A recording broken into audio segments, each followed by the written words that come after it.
आदरणीय बंधु, माताओं एवं मेरी बहनों, आप सबको मेरा सादर अभिनंदन, प्रणाम।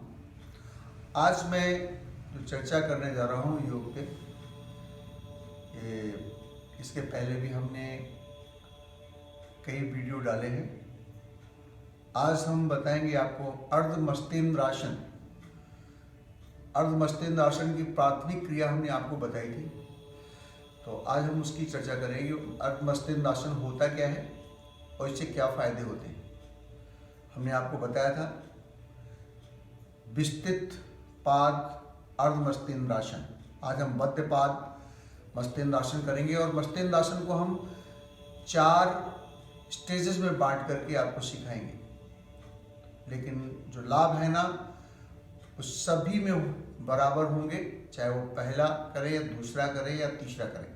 जैसे हमारी बॉडी की फिटनेस है उसके हिसाब से हम उसको कर सकते हैं। तो वास्तव में जो मस्तिष्क आसन है, इसका नाम मस्तिष्क ऋषि के नाम पे पड़ा है। और ये जो है हमारे शरीर में जो पेट है, आते हैं, लीवर है, पैंक्रियाज है, एड्रिनल ग्लैंड्स है, ओवरीज हैं, किडनी है, इनमें बहुत अच्छा प्रभाव डालता है। और इसमें जो स्टारवेशन एंड एक्सेस सप्लाई जो ब्लड की होती है, जिसके द्वारा हम योग कार्य करते हैं, उसको सुनिश्चित करता है। पहले खून के संचार को रोकता है उस स्थान पे, और फिर जोर से खून का संचार है, जिससे कि जहाँ कहीं भी ब्लॉकेज होता है वो क्लियर हो जाता है। साथ ही मल टूटता है। कहीं पे भी अगर हम अशुद्धता है, चाहे वो वायु की हो, चाहे वो खून की हो, चाहे नसनाड़ियों की सप्लाई की बात हो, तो ये सब शुद्ध हो जाती है। या हमारे जो मेन जो इसमें हम बंद भी लगाते हैं, इसका हम विशेष ध्यान रखेंगे। एक्चुअली प्राणायाम वास्तव में या आसन या योग तभी कहलाता है जब हम उसमें बंधों का इस्तेमाल करते हैं। तो हम बंद के बारे में हर बार चर्चा करते हैं। आज भी हम बता देना चाहते हैं, मूल बंद, उद्यान बंद और जलंधर 3 बंद होते हैं।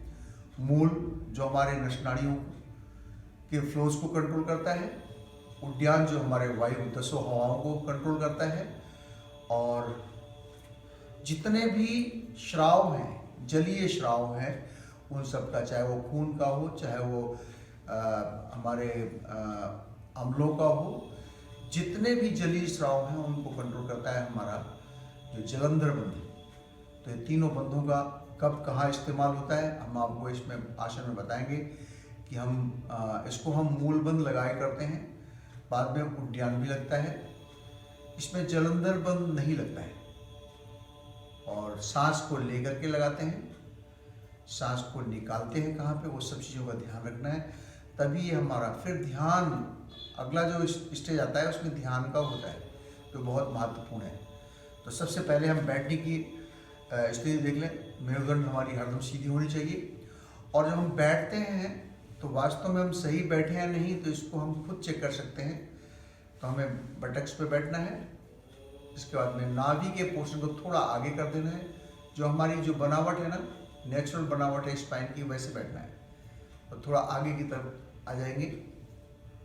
उसके बाद में जो चेस्ट है उसको थोड़ा पीछे ले जाएंगे, हल्के शोल्डर हल्के से ड्रॉप रहेंगे, फिर गर्दन उठी हुई। और अब आप आंख बंद करके जब आप चेक करेंगे अपनी सिटिंग पोजीशन को, तो यू फाइंड स्ट्रेन। जो दोनों तरफ की पसलियाँ हैं पीछे की, वो नीचे की तरफ खींच रही होंगी, मेरुदंड ऊपर को खींच रही होंगी। डॉक्टर सीना जो है ना, यहाँ पे खींचा हुआ आगे से समझ में आएगा, हेड ड्रॉपिंग लगेगा, खिंचाव यहाँ पे भी होगा। वास्तव में यही हमारी सही पोजीशन है, और जिसमें हम बैठे हैं इसको सुखासन बोलते हैं। सुखासन में बैठ करके, और जैसे हम एल्बोज को बॉडी के नज़दीक ले जाएंगे तो हम फिर स्पाइन पे बैठे हुए हैं, फिर हमारे यहाँ पे तनाव नहीं आता है। तो ये बहुत अच्छी पोजीशन है। अब हम ये इससे हम जाएंगे सिटिंग पोजीशन में। आसन करेंगे मस्तिष्क आसन। पैरों को खोल देते हैं सामने की तरफ और नितंब मुंह में बैठते हैं। शरीर सीधा। अभी आप बाएं पैर को धीरे से मोड़ लेंगे, बॉडी के नजदीक लाएंगे, पेट को चिपकाएंगे और हाइट को बढ़ाएंगे। उसके बाद में इसी पैर को क्रॉस कर देंगे। पंजा और एड़ी दोनों जमीन में होने चाहिए, इसका ध्यान रखना है। नाउ इस पैर जो बाएं पैर को दाहिने हाथ से खींचना है, एक पूरा खिंचाव होना चाहिए यहाँ पे। या हमारे नस नाड़ियों में जो घुटने में दर्द होता है उन सबको ठीक करता है। धीरे से नीचे वाले पैर को मोड़ करके बिल्कुल नीचे लाते हैं और इसको वहीं पे रखते हैं। अब खींचते हुए स्पाइन को ट्विस्ट देते हैं, सांस खींचते जाते हैं, हाथ को यहाँ लाने की कोशिश करते हैं। मैंने बताया दूसरा स्टेज है। तीसरे में हम पैर पकड़ते हैं, सांस लेते हुए जाना पीछे। जब फाइनल पोस्चर पे आ जाए तो सांस लें और निकालें।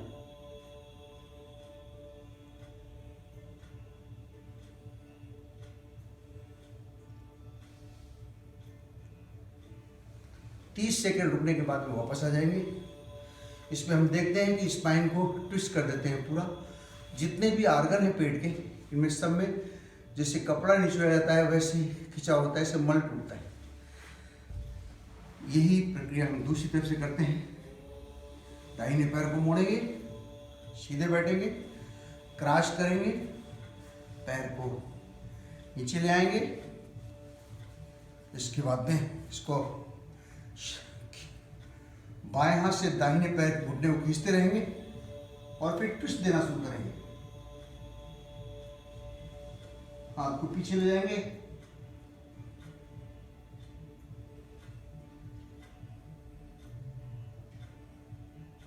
ट्विस्ट को बढ़ाते रहेंगे, सांस लेंगे और निकालेंगे। यहाँ फाइनल पोस्चर 30 सेकंड तक फाइनल पोस्चर पे रुकना, ट्विस्ट को बढ़ाना है। धीरे धीरे वापस आएंगे, सीधे होंगे, हाइट को बढ़ाते हुए। पहले नीचे वाला पैर खोलेंगे, सामने वाला खोलेंगे और फिर सिटिंग रिलैक्सिंग पोजीशन में बैठ जाएंगे। ये बंधु, ये आसन अर्धमस्तकेंद्र आसन का दूसरा स्टेज था और हमने देखा कि इसमें जितने भी हमारी इन स्टमक में जो हमारे दोनों किडनी हैं, लीवर है, प्रोस्टेट है, पैंक्रियाज है और सभी आते हैं, छोटी और बड़ी सभी आते हैं। इन सब में खिंचाव होता है, दबाव पड़ता है और फिर एक्सेस सप्लाई होती है। तो इससे होता क्या है, जो मल है वो टूटता है, बहुत सारे जो ब्लॉकेज हैं वो क्लियर होते हैं और वो ऑर्गन जो वीक हो रहे होते हैं, जिनमें खून का संचार कई जगह पे नहीं हो पा रहा है, वो सुचारू रूप से होने लगता है। हमारे शरीर में 100 अरब नर्व कोशिकाएं होती हैं, 72,000 नाड़ियाँ हैं और इनका शोधन हो जाता है। चूँकि हम इसमें मूल बंध लगा करके किया था, मूल नीचे से लगा रहेगा, तो इस मूल बंध का प्रभाव ऑटोमेटिक वात पित्त कफ को कंट्रोल करने के लिए जो ये तीनों होते हैं, मूल, उद्यान, जलंधर, ये समय समय पे लगते हैं। जब हम पूरी ट्विस्ट मेंटेन करते हैं तो हमारा उद्यान बंद लग जाता है। जलंधर बंद इसमें लगता नहीं है। जलंधर बंद लगता है सर्वांग आसन में और बहुत सारे आसन में लगता है। तो हम उनको बताएंगे प्रिय दर्शकों, इस आसन को करिए और इसके फायदे उठाइए। जो गैस की प्रॉब्लम है, पेट संबंधी जितने विकार हैं वो सब दूर होते हैं। बहुत ही जो असंभव चीज़ें हैं वो हो जाती हैं, जिसको हम सोचते हैं कि हो ही नहीं सकता है ठीक, वो सब चीज़ें ठीक होने लगती हैं। हमारा प्रोस्टेट ठीक होने लगता है, हमारी ओवरीज वगैरह में जो ग्लैंड्स हैं, जो गांठें हैं, उन सब में कुछ फर्क पड़ता है। ये बहुत ही अच्छा आसन है, इसको जरूर करें। अर्धमस्तकेंद्र आसन। धन्यवाद। हमारे इस चैनल को आप देखिए और हम ये कंटिन्यू रखेंगे। ये हमारा एक प्रयास है कि आप इन छोटे छोटे ट्रिप से एक अपने लिए जो फ़ायदा उठा सकें उठाइए, दूसरों को भी बांटिए, यही हमारा उद्देश्य है और इसी तरह से हम जन कल्याण करना चाहते हैं। धन्यवाद। ओम